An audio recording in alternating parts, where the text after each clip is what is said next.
Welcome to my indoor cold storage room. I love this space so much because I can store so much food in here. It's just incredible.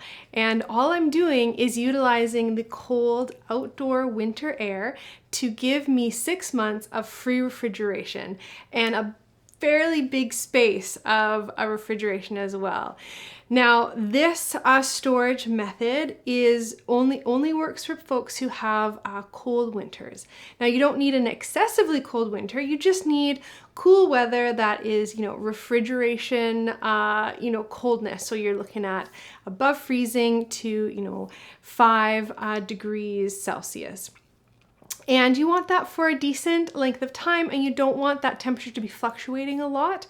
You want to have consistently cold weather to be able to then modulate that temperature with an indoor space and maintain a cold indoor cold storage for yourself. So this technique is only workable for folks who are in like a northern hemisphere, have consistently cold winters.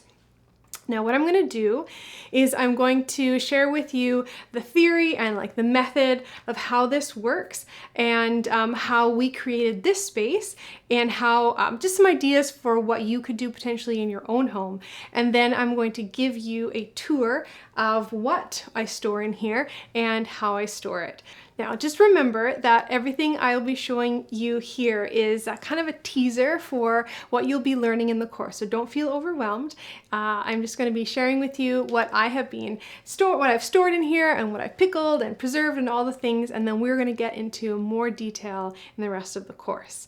So let's start with how this works. What I do is I have a cold air intake at the floor of the space, and then I have a warm vent that vents the warmer air at the ceiling. And so it's a very simple convection current where you have cold air that comes at the bottom, and then as it warms up a bit, it rises and it exits at the top. And so that's it. Like, it's so basic. It's 2 vents, one at the floor and one at the ceiling. And then what we've done is we've taken a space and we have cordoned it off with some insulation on one wall so that we could then have a insulated space that we could then modulate the temperature. Now, the space that I'm in here right now is actually a storage hallway. And this wall and the wall behind me is actually, those are outdoor walls.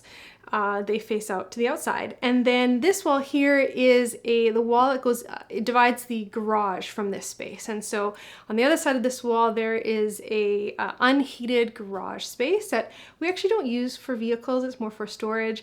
So there's no, fumes coming into this space, but it's a cold space. So all the 3 walls here are cold on the outside. And then all we had to do was divide, frame in and put in a door and such on just the one end of the space.